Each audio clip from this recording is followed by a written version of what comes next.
सभी छात्र छात्राओं का, सभी साथियों का पुनः एक बार चैनल में स्वागत है। आप लोगों का जो क्रम चल रहा है इस समय विगत वर्षों के प्रश्न पत्रों को हल करने का, उसी क्रम में आज हम लोग 2020 का ही सेट नंबर 4 इसको हल करेंगे। तो समय को खराब किए बिना लगातार हम लोग प्रश्नों को हल करना शुरू करते हैं। तो जैसे इसी सेट नंबर 4 में क्वेश्चन नंबर 1 और इसके पहले खंड हल करते हैं। तो पहला खंड क्या है देखिए, क्वेश्चन नंबर पहला आपका दे रखा है फर्स्ट। इसमें पूछा है 4 विकल्प हैं। पूछा है कि निम्नलिखित में से जो कौन सा सह अभाज्य संख्याओं का एक युग्म है। तो सह अभाज्य संख्याएं क्या होती हैं? ऐसी संख्याएं जिनमें कोई भी आपस में कोई भी गुणनखंड उभयनिष्ठ नहीं होता है, एक दूसरे क्या कहलाती हैं? सहअभाज्य संख्याएं कहलाती हैं।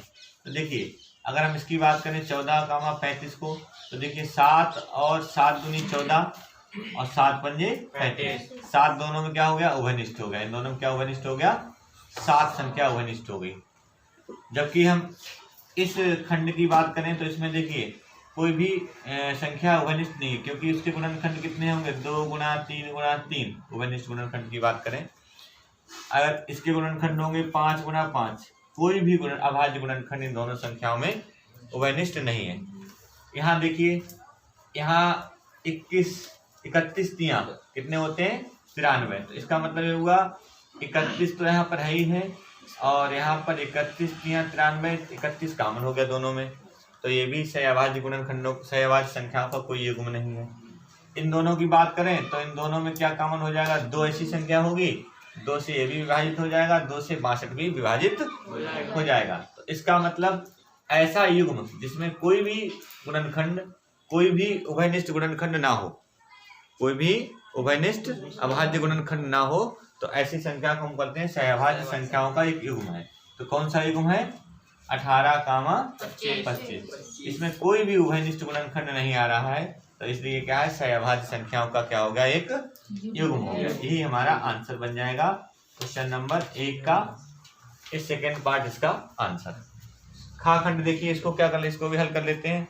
कहा कि एक बिंदु 7, -6, 3, 4 को मिलाने वाली रेखा को 1:2 के अनुपात में अंतः विभाजित करता है। बिंदु संबंधित है, किस चतुर्थांश में होगा? तो पहले तो हम बिंदु निकाल लेंगे। तो सबसे पहले क्या करना पड़ेगा? दिए हुए बिंदु को हमको इसके विभाजन बिंदु के निर्देशांक निकालने होंगे। तो कैसे निकालते हैं? फार्मूला है, इसी विधि से हम विभाजन बिंदु के निर्देशांक निकाल लेते हैं। इसको हमने मान लिया x1 y1 x2 y2, सभी मान रख दीजिए। m1 का मान है 1, x2 का मान है 3, m2 का मान 2 है, x1 का मान 7 है, 1 + 2, m1 1 है, y2 4, m2 दे रखा है 2, y1 -6, 1 + 2। इनको हल कर लेंगे। 3 एकम 3, 7 दूनी 14 बटे 3, 4 एकम 4, 6 दूनी -12, यहाँ पर ही हो जाएंगे 3। इनको देखिए जोड़िए तो कितने बन जाएंगे? ये 17 बटे 3 आ जाएगा। और ये बिंदु देखिए घटाइए, पहले बात 4 घटाइए तो माइनस कितने बचेंगे? 8, -8 बटे 3। तो ये प्लस कामा माइनस, एक पहचान हमने आपको बताई थी। तो ये प्लस कामा माइनस किस चतुर्थांश में स्थित होता है? चतुर्थांश चौथा। आप देखिए एक बार फिर से समझ लीजिए, अगर बिंदु प्लस प्लस आ रहा है तो चतुर्थांश आपका पहला है, और अगर माइनस प्लस आ रहा है तो दूसरी चतुर्थांश। बाकी ये इमेज होती है, अगर माइनस माइनस आ जाए, ठीक है, तो ये तीसरा बन जाएगा। और इसका उल्टा हो जाए, अगर प्लस माइनस हो जाए तो कौन सा बन जाता है? चतुर्थांश। तो इस क्वेश्चन के हिसाब से आपका चौथा जो विकल्प है वो ठीक हो जाएगा। चौथे में कह रखा है क्या? चतुर्थ चतुर्थांश, चतुर्थ चतुर्थांश। इस तरह से ये विकल्प आपका ठीक हो गया। देखिए क्वेश्चन नंबर, इसमें पहले का ही आप देखिए, गाखंड देख लीजिए, घा देख लीजिए। गाखंड में क्या कह रखा है? कहा है 5 सेंटीमीटर त्रिज्या के वृत्त पर उसे केंद्र से 13 सेंटीमीटर दूर। तो ऐसे करके आप एक वृत्त बना दीजिए। ये इसका केंद्र है, इससे 13 सेंटीमीटर की दूर पर एक बिंदु ले लीजिए P। 13 सेंटीमीटर और जो इसकी जो त्रिज्या है वह कितनी है 5 सेंटीमीटर है। तो 5 सेंटीमीटर त्रिज्या। और इस बिंदु से क्या खींच लिया गया है, एक स्पर्श रेखा खींच लिया गया है। अब पूछा है इस स्पर्श रेखा की लंबाई बताइए। तो कैसे निकालेंगे, आप जानते हो त्रिज्या है और ये स्पर्श रेखा, त्रिज्या स्पर्श रेखा पर लंब होती है। तो लिखेंगे चूंकि कोण PRO बराबर 90 डिग्री, चूंकि OR लंब है PR पर, इसलिए संपूर्ण त्रिभुज बन गया। पाइथागोरस प्रमेय लगा देंगे। त्रिभुज POR में पाइथागोरस क्या होती है, समकोण के सामने वाली भुजा कर्ण होती है, अर्थात OP हो गई कर्ण और फिर लंब का स्क्वायर और प्लस आधार का स्क्वायर। OP का मान देखिए 13 दे रखा है, OR है 5, तो 5 लिख देंगे। PR हमको ज्ञात करना है, तो 13 13 में 169, ये हो गए 25। तो 169 में से 25 घटा दीजिए आप, तो बच गए 144। अब PR का मान निकालो, इस पर क्या लग जाएगा अंडर रूट 144 वर्गमूल लेने पर 12 सेंटीमीटर। अतः इस सवाल के हिसाब से देखा जाए तो हमारा कौन सा विकल्प ठीक हो जाएगा, तीसरा वाला विकल्प ठीक है। इसमें दे रखा है 12 सेंटीमीटर। बढ़ते हैं अगले प्रश्न की तरफ में। इसी का घाखंड देख लीजिए, इसमें क्या कह रखा है, यदि ध्यान दीजिए x tan 45 और cot 60 दे रखा है, cos 60 इक्वल में sin 60 दे रखा है और cot 60 दे रखा है, cot 60। पूछा क्या है, क्वेश्चन में कहा गया है x का मान ज्ञात करिए।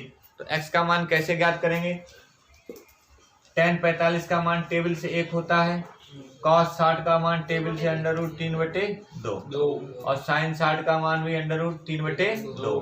अब देखिए गलत लिख दिया है, cos 60 का मान सिर्फ होता है 1/2, जबकि sin 60 का होता है √3/2, cot 60 का कितना होता है 1/√3। तो x गुना 1/2 रह गया, यहाँ √3 काट दिया हमने, ये बटे वाला कहाँ पहुंच जाएगा, पद गुना पहुंच जाएगा। तो 1/2 गुना 2, 2 से 2 काट दिया, x बराबर क्या आ गया 1। तो कौन सा विकल्प हमारा ठीक हो जाएगा, फर्स्ट वाला विकल्प 1 जो है यही हमारा आंसर बन जाएगा। बढ़ते हैं अगले खंड की तरफ। क्या अगला खंड देखिए, देखिए क्वेश्चन नंबर 1 के ही इसमें यहाँ खंड में 5वां खंड है। इसमें क्या कह रखा है, सवाल में कहा कि एक गाड़ी है, शीशे को साफ करने के लिए 2 वाइपर्स पे लगे हुए हैं और प्रश्न में ये भी कहा है उन वाइपर्स के बीच में जो कोण है कितना है 120 का है, त्रिज्या जबकि 8 सेंटीमीटर है।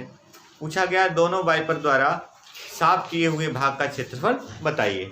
तो दोनों वाइपर द्वारा साफ किए हुए भाग का क्षेत्रफल कैसे निकलेगा, किस तरह से निकलेगा।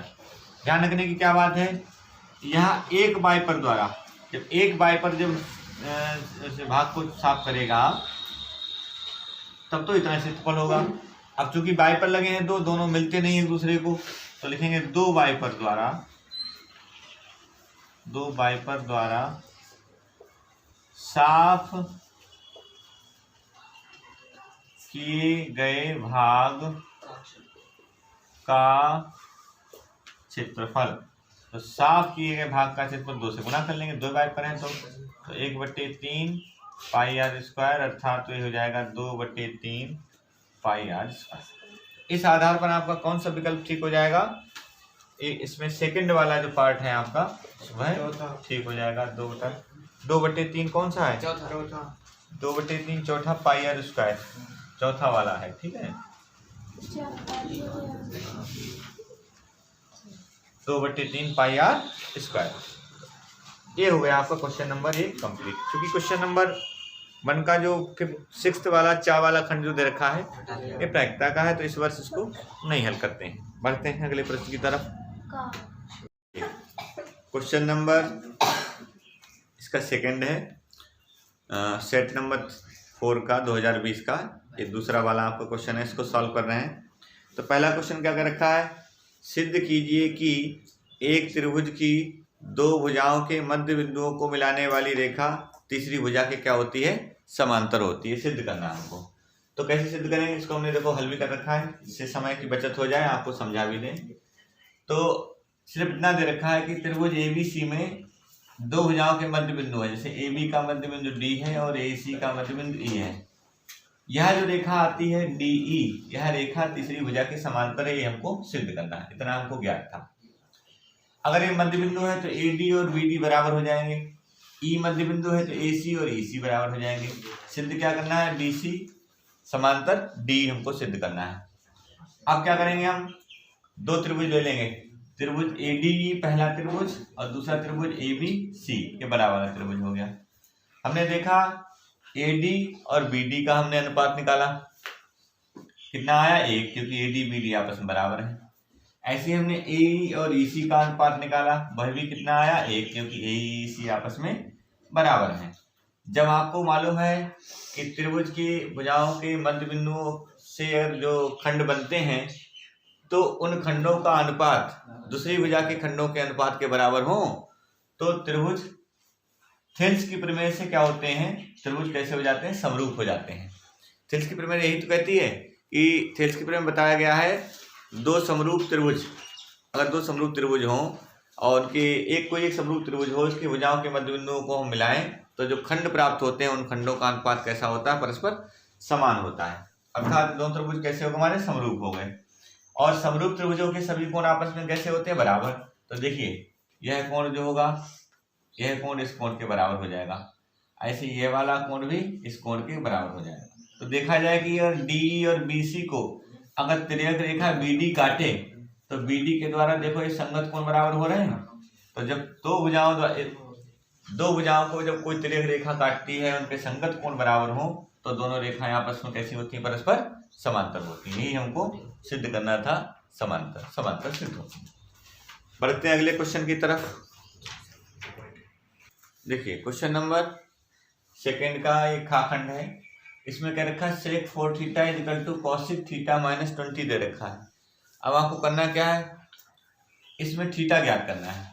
तो कैसे ज्ञात करें थीटा, sec 4 थीटा आप ऐसे लिख दीजिए, cosec, अब cosec को हम चेंज कर लेंगे या हम sec को चेंज कर लेंगे, किसी दोनों में से किसी एक को चेंज कर लीजिए। आप जानते हो जब आपने साइन है, cos है और इधर tan है और एक cosec कहलाता है और ये sec थीटा होता है, ये cot थीटा होता है। तो साइन cos बदलता है, cos साइन बदलता है, tan cot में, cot tan में, sec cosec थीटा बदल जाएगा, cosec sec थीटा बदल जाएगा। तो दोनों में से किसी को भी हम परिवर्तित कर सकते हैं। मान लिया हम इसी बदल दें तो sec को हम किस में बदल सकते हैं, cosec में। तो हम लिख सकते हैं cosec 90 माइनस 4 थीटा लिख सकते हैं। इधर हमारे पास देखो, इधर पहले दे रखा है, कोई सा हमको एक बदलना है दोनों तरफ से, थीटा माइनस 20 डिग्री। अब देखिए cosec छोड़ दीजिए तो क्या रह जाएगा, 90 माइनस 4 थीटा और थीटा माइनस 20। थीटा वाले पद एक तरफ कर लीजिए तो माइनस का थीटा हो जाएगा इधर आके, बराबर देखो माइनस के 20 और माइनस के कितने हो जाएंगे 90, ये माइनस के 5 थीटा हो गए और ये कितने हो गए माइनस के 110। इसको हटा दीजिए, थीटा बराबर 110 बटे 5, 5 दूनी 10, 5 दूनी 10, तो थीटा बराबर कितना आ गया 22 डिग्री। तो थीटा का मान निकालना था, थीटा बराबर आपका 22 डिग्री आ गया। अगला सवाल देखिए, क्वेश्चन नंबर 2 का ये गा वाला तीसरा वाला खंड है। इसमें क्या कर रखा है कि ABCD एक वर्ग है और ABCD वर्ग में हमको क्या करना पड़ेगा, ये 4 वृत्त खींचे गए हैं जो एक दूसरे को स्पर्श करते हैं वृत्त। प्रत्येक की त्रिज्या 7 सेंटीमीटर है, वर्ग की भुजा भी कितनी दर की 14 सेंटीमीटर है। क्वेश्चन में पूछा गया है कि छायांकित भाग का क्षेत्रफल बताइए। अब देखिए चारों के चारों वृत्त कैसे समान है, तो छायांकित भाग का क्षेत्रफल निकालने के लिए हम क्या करें, इस पूरे वर्ग के क्षेत्रफल में से इन चारों चतुर्थांशों का क्षेत्रफल घटा दें, या एक ही जैसे वृत्त हैं तो पूरे वर्ग के क्षेत्रफल में से हम एक वृत्त का क्षेत्रफल घटा दें तो हमको छायांकित भाग का क्षेत्रफल प्राप्त हो जाएगा। तो लिखेंगे छायांकित भाग का क्षेत्रफल, छायांकित भाग का क्षेत्रफल बराबर वर्ग ABCD का क्षेत्रफल माइनस एक वृत्त का क्षेत्रफल, या हम ऐसे भी कह सकते हो 4 गुना 1/4 का क्षेत्रफल, ऐसे भी आप कह सकते हो। ठीक है, तो लिखने हैं 4 गुना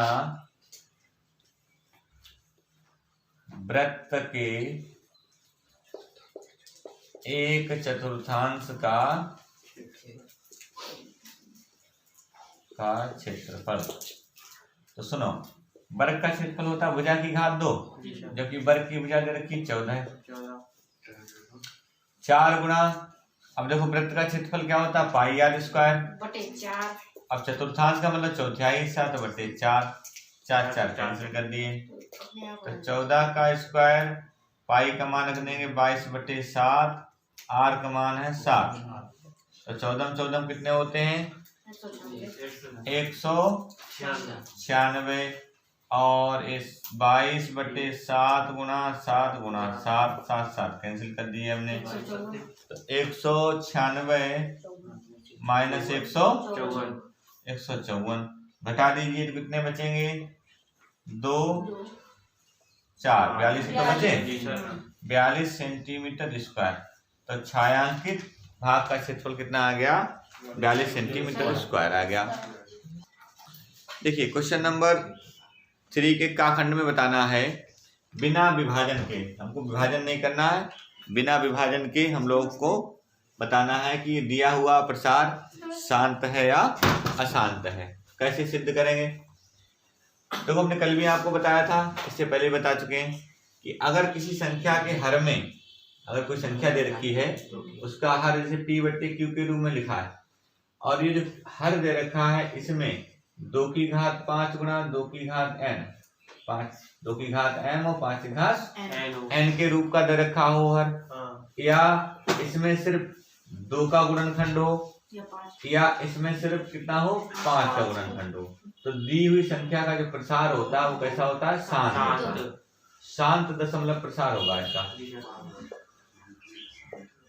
अब यहाँ पर देख, अगर इनके अतिरिक्त अन्य कुछ है तो इसका दशमलव प्रसार कैसा हो जाता है अशांत हो जाता है। तो यहाँ आप देखिए दी हुई संख्या में इसकी जो हर में देखें, चूंकि संख्या के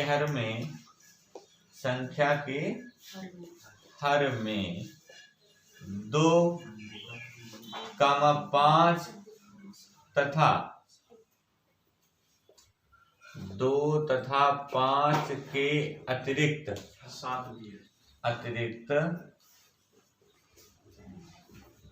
एक अभाज्य गुणनखंड 7 भी क्या है सम्मिलित है,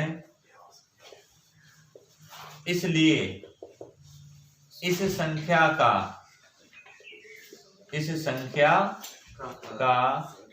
दशमलव प्रसार